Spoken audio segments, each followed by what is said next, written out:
Welcome to Moving Medicine Forward, a podcast presented by CTI Clinical Trial and Consulting Services. This podcast is centered on advancements in healthcare and elevating individual stories and their expertise. I'm your host, Jeremy Schran, and together with my co-host, Raina Graham, hello, we will take you through a deep dive of CTI, clinical research, the patient journey, and much more.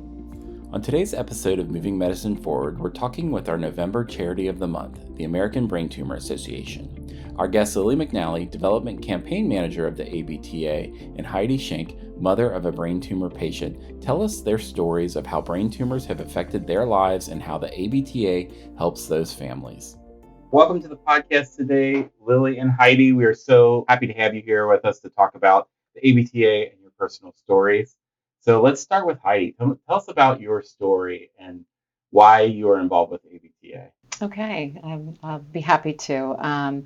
So I'm a mother of 4 children, and in July of 2022, my third child, my 23-year-old son Calvin, was diagnosed with a brain tumor. No symptoms prior to that, just had a massive seizure, and that led to a diagnosis of a large, diffuse grade 3 astrocytoma.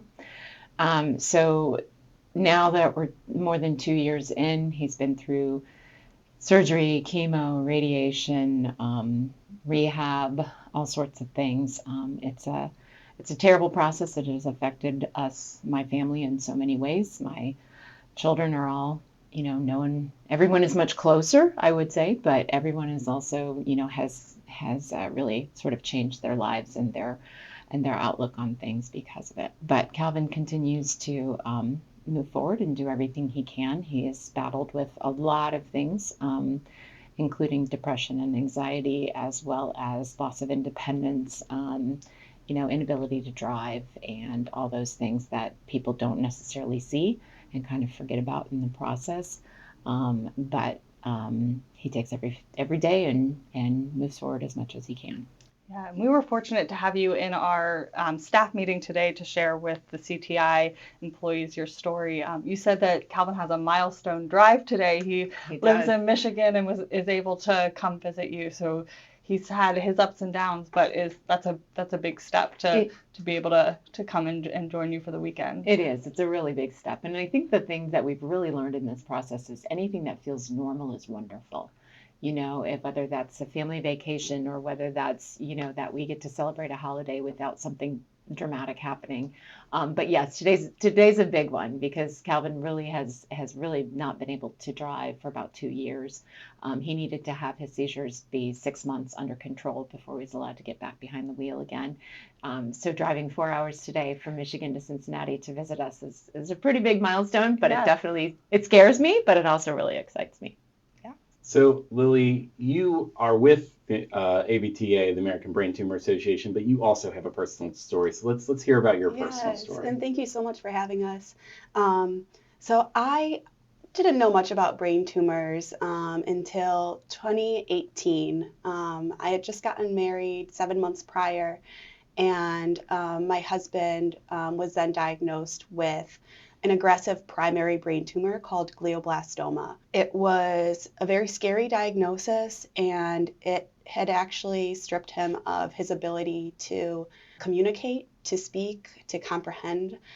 And it also left him with weak mobility on his right side and a lack of independence, like Heidi was talking about with Calvin. There's certain things that are part of your everyday life that all of a sudden are taken away from you, and you learn to find other things that you are able to do. And maybe it is those simple pleasures in life or your daily activities, but you find gratitude in being able to do those things and just finding new ways to have joy in your life. You said normal. Normal is a good thing for a brain tumor patient. If you have a normal day or a normal scan, those are your good days. Mm-hmm. Yeah, you both talked about ABTA and how you started to learn about ABTA as patients and knowing someone in your family. You talked about the 5K. Can you tell us more about how your husband got involved in that and your son got involved and what impact that had on their lives? Yeah, so that was my first introduction to American Brain Tumor Association. Greg's neuro-oncologist informed us informed us of a BT5K in the area, and encouraged us to look at it like a goal for Greg. He had lost his mobility. He had just learned how to walk again, and this was a challenge for him that he was able to successfully complete, surrounded by friends and family. And that was the first time having a sense of community as well. And so that was my introduction to ABTA, and later joined the team as an employee. Yeah, I would say my first introduction to ABTA was just through my own research. You get this terrible diagnosis. I am a physical therapist. I do have, that medical background. And so I wanted to learn, everything I could. And fortunately, one of the first things that popped up in my Google search was the ABTA. So I utilized them for a lot of resources. But finding out about the BT5K was a great start to that. The first year we did it was in 2022, so we did a virtual event. But the next time that we came around since Calvin's diagnosis, Calvin had unfortunately had a sudden cardiac arrest, which they say has nothing to do with the brain tumor, but I can't comprehend that either. But anyway, he had a sudden cardiac arrest. He was on a ventilator. He was in the ICU for several weeks, and the Michigan BT5K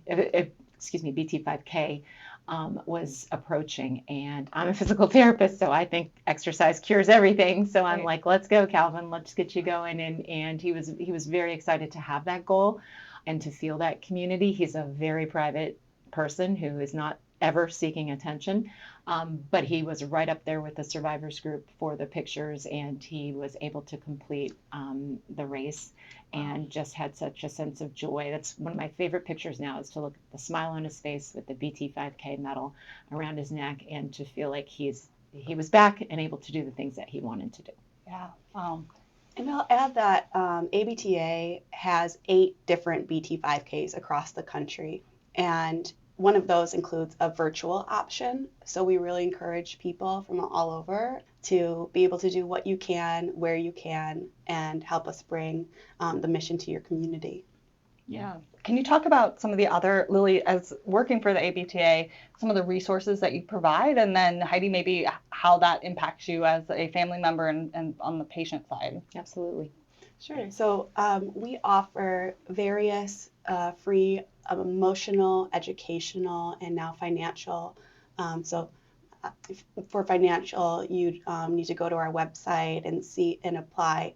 For our emotional support, we offer a peer-to-peer mentoring program where we've matched over 1,000 patients and caregivers with other people going through a similar experience. And I find that can be really helpful for people because it can feel isolating, and a brain tumor diagnosis can be so complex that finding someone else who's going through these things can be really comforting. And then we also have a care line that people can call. So say you're newly diagnosed, you have a recurrence, or you just are looking for some additional information, you can call our care line. I do have that number here. I'll say it now, I suppose. So that number is 800-866-ABTA, which is 2282. We've got a great team at ABTA that's there to help you navigate your diagnosis and provide resources. We have educational brochures. We have a treatment center finder, support groups, and then we also have a clinical trial finder. And this is fairly new to our resources, and we're continuing to develop it. We offer resources to sites such as ClinicalTrials.gov, where patients and caregivers have access to look up different trials and see if they may be eligible. But we have found that sometimes it can be difficult to understand on a patient or caregiver level, just because it's really made for with clinicians in mind. Right. And so we're working on a tool where people can search and have it more easily digestible and understandable, so that they can have a better understanding of it, if it's a good fit for them, and if they can present it to their care team. Yeah, the resources have been invaluable for us, for my family. Like I said, I have a medical background, but not everyone does. Most of my family members do not.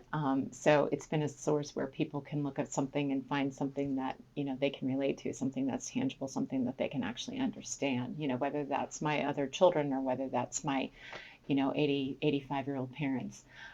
So it's really valuable, but all of the resources have been great. Like I said, Calvin is a very private person. A support group, makes him want to run the other way. But to be able to be anonymous in kind of a chat group instead is something that he's taken advantage of. I was able to connect with a mentor through the ABTA and just feel like somebody else has been through this, somebody else has done this. We all have a different story. I mean, my story is so different than Lily's story. We definitely all have different stories. We all have different diagnosis and all that sort of thing. But to be able to feel like there's at least somebody that kind of gets an inkling of what you're going through has really been what the ABTA has to offer. And then all the community resources. Again, Calvin was not able to drive, so take away the access. He also didn't want to, for some reason, move in with us when he had his own home and his own job. Exactly. So I mean, he had to rely on some of those community resources, and whether that was finding rideshare access or anything like that, the ABTA has pointed us in that right direction, and with astounding compassion. I mean, I have to say, for the ABTA, the very first person I talked to, and I don't even remember where it was in this journey, but it was very shortly after Calvin's diagnosis, someone called me and just talked to me, and I sobbed, and I don't even know who the person was, but the compassion that just being somebody was listening to me, somebody could identify, and somebody could point me in a direction of feeling like I was empowered to be able to do something.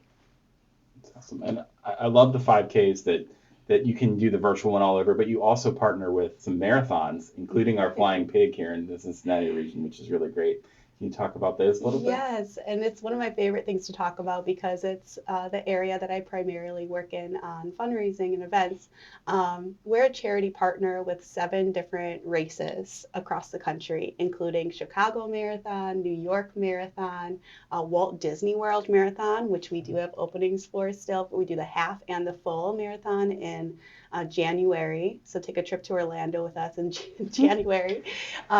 And then we also have the Flying Pig Marathon here in Cincinnati, which is a new one for us. We joined last year in 2023, and we're bringing this year, 2024, we're bringing it back in 2025. You can join us for the half marathon, the full marathon, or you can do the full marathon as a 4-person relay team. Yeah, that's my option. Which is like such a cool opportunity. Yes, I've completed a marathon with a team, and I think it's about 7 miles per person. But what a cool activity to be able to accomplish. You make a difference. You fundraise with us. We provide you with some Team ABTA gear and a training option. And it's just a great time. Yeah.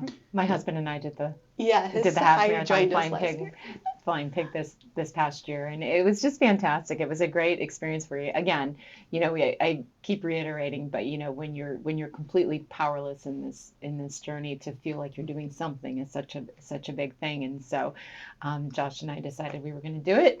We did it, and I was telling Lillian, as massive and as fun and as engaging as the Flying Pig is, we were wearing our Team ABTA shirts, and Calvin's crew is kind of our own little family logo. But I don't know how many people actually comment on our shirts, and it was just me and Josh. I mean, 2 people wearing these shirts, and people would say, "Oh, great brain tumor research," and it's like, that's great, bringing awareness out in the community. Exactly. You also talked about in our staff meeting about how physicians can get involved. You talked about research grants and then the Alumni Association. Can you talk about that and then some of the conferences that ABTA puts on? Absolutely. So it's something we're really proud of. We fund researchers with grants. So we accept applications annually, and we really look to fund high impact, innovative research. And we especially emphasize funding researchers new to the field, the new generation of researchers, to encourage them to go into this brain tumor research field and to continue their work. And within that, we have a program called AARN. It's our Alumni Research Network. And we welcome all of our alumni researchers to come together, to collaborate, to meet each other, to bring new ideas to the table, and to attend breakout sessions, which is also during our national conference. We hold an annual national conference in person every year, and we also have a virtual option for people who can't attend in person. This is a great resource for patients and caregivers, physicians, the healthcare field to attend, to network, get to know each other, see other people in your community, and also learn about the different trials that are going on, the breakthroughs, and learn more about the support programs also. That's great. Yeah, I know we talked with our own Dr. Curry about a lot of this stuff, and he just was like saying how important it is to get all of the research out to people, or the clinical trials. Like, I love that new clinical trial finder you have, because he was saying it was just so hard because the patients are all over the country and sometimes they have to travel to get there. So it's really awesome to see you guys supporting that. Let's talk about the big campaign that you guys have going on right now, the 5-year campaign. Tell us about that. Yeah, so ABTA started in 1973.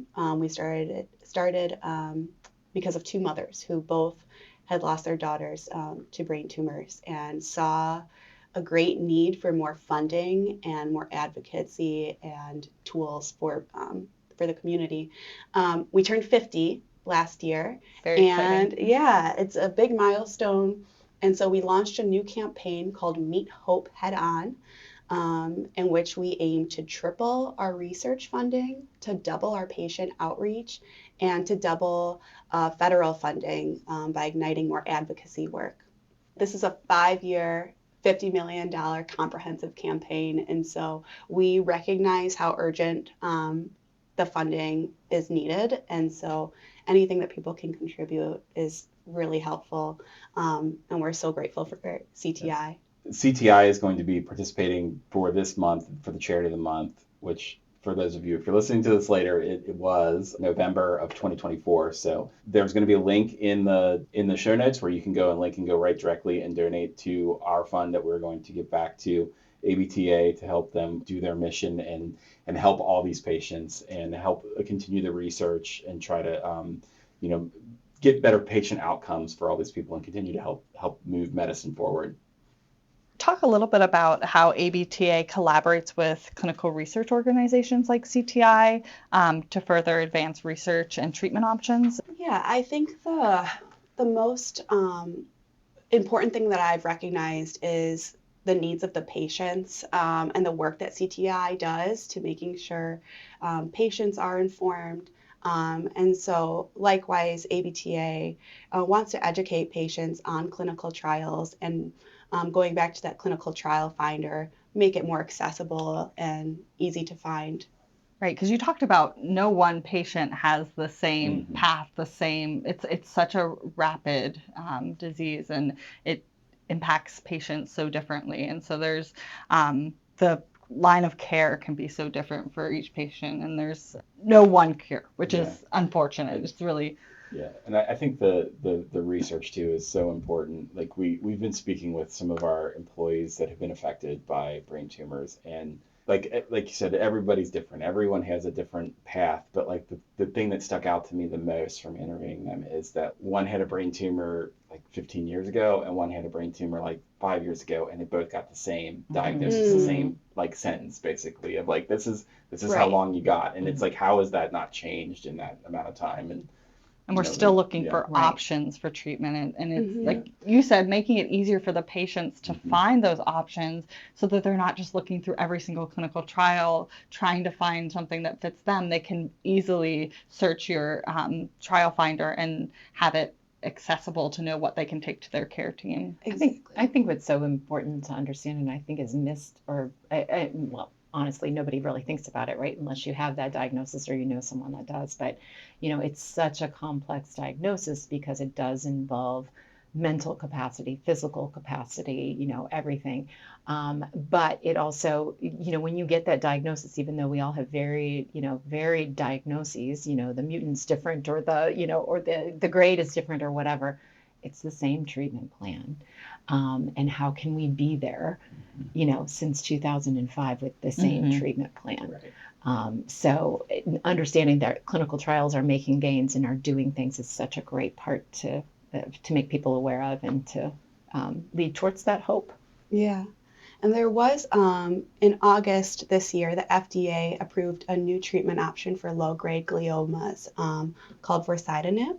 So we encourage people with a low-grade glioma to talk to their doctors about it, see if it's right for them. But one of the neat things is that ABTA funded a project back in 2007 that led to a discovery of the way that IDH-mutant genes affect brain tumor diagnosis. And now that same discovery is being used in this treatment option. And so while it may feel disheartening and a lot of research can be slow moving, there are things happening and there are brilliant researchers who are working on things every day, and you just don't know where that's going to lead to. Right. Yeah. It's inspiring. Yeah, and it's so inspiring to see that you're doing work directly impacting to honor your husband, and you're advocating on behalf of your son. It's just amazing to see that we come together, we can help build the community and advance research. Thank you. Thank you for having us and letting us help spread awareness and share our own personal stories.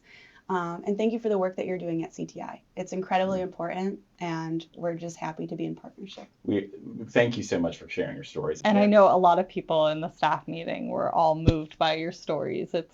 It's why we work in the field that we work in. A lot of people have connections, unfortunately, to brain tumors or other rare diseases, and it's hard to see, but we're glad to be a part of that movement forward. So.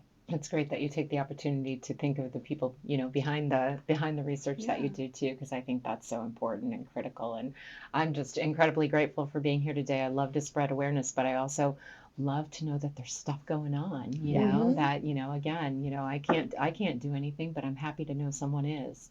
Yeah. So certainly appreciate that. Thank you. Thank you for listening. If you enjoy discovering how medicine is moving forward, or you are interested in how CTI could help you with clinical research, be sure to subscribe. Follow us on social media or visit our website at ctifacts.com.